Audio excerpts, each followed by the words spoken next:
Hello mga kamint!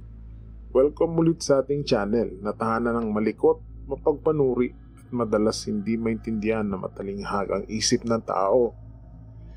Number 5. Araw ng mga puso. Noong 2017, isang lalaki ang sumubok ng mapanganib na stunt para magpa-impress sa mga barkada nito. Pero ang resulta, injury. Di natin napag-alaman ng kanilang mga pangalan pero naging viral lang yung video ng insidente. Makikita natin sa video na ang isang babaeng unang sumubok hawakan ng railing ng escalator habang bumababa siya ng pabaliktad.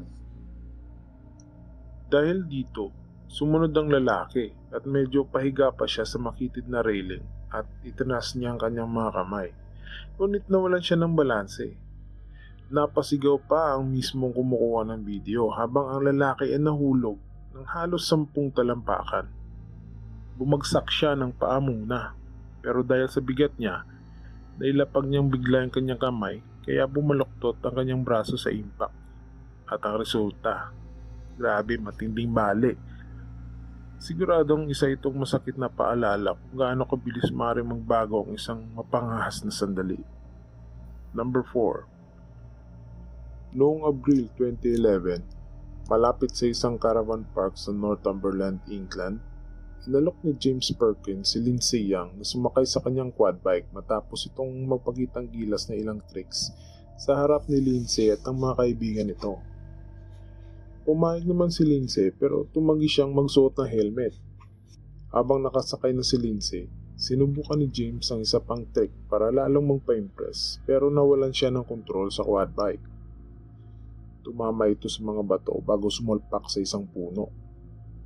Nalaglag si Lindsay at agad na binawian ng buhay.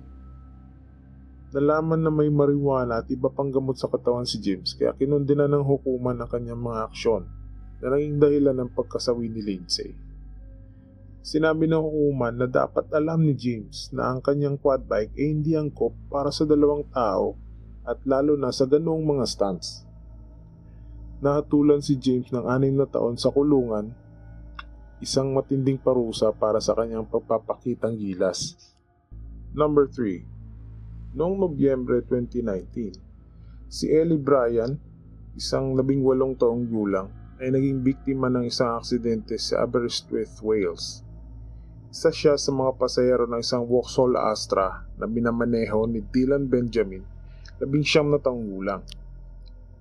Sinubukan nilang takasan si Lina Evans, isa sa mga kaibigan nila matapos nilang batuhin ng paputok ang kotse nito.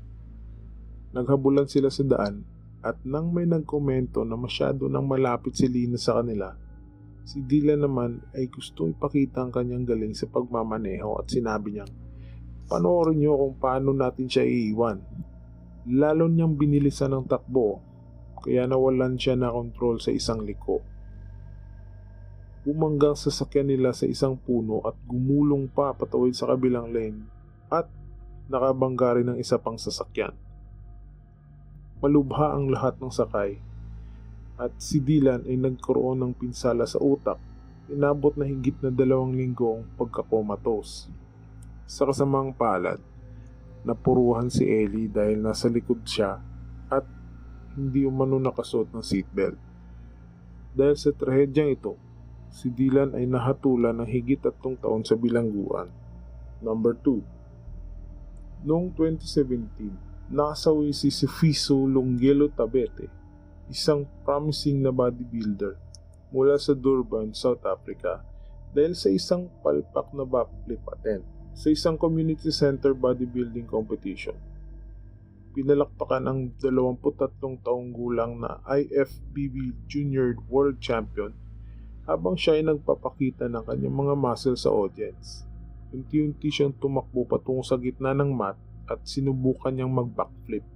Makikita natin sa video na hindi niya natapos ang pag-ikot sa area at unang tumama ang kanyang ulo. Sa kasamang palad, nagresulta sa pagkabali ng kanyang leeg. Hindi na siya gumalaw pagkatama niya sa sahig kaya agad na tinulungan siya ng mga tao sa paligid. Pero kahit nadala pa siya sa ospital, idiniklara ring wala na siyang buhay. Number 1. Noong 18 ng Hunyo 2014, Si Jorge Alberto Lopez Amores ay tumalon mula sa isang cruise ship sa kagustuhang magpasikat sa isang babaeng pasahero. Ang 28 taong gulang na Mexican, anak pala ng isang mayamang abogado. Nag-inuman daw sila at nagdiriwang ng World Cup performance ng kanilang team sa MSC Divinia. Kinausap niya ang isang babaeng pasahero at sa sandali ng kasiyahan, sinabi niyang sobrang saya daw niya at kaya niyang lumipad. Bigla na lang siyang umakyat sa railing ng barko at tumalon mula sa ika-15 deck. Pagkatalon niya, hindi na siya mahanap sa dagat ng mga kasama niya. Umikot pa umano pabalik yung barko pero wala na sila makita at hindi na natagpuan pa ang kanyang katawan. Matuto sana tayo sa mga nakakalungkot na pangyayaring ito at maging ligtas at maging mas matino sa mga desisyon sa ating buhay. Salamat sa panonood at tandaan, laging unahin ng kaligtasan. Mag-ingat at magkita tayo sa susunod na video.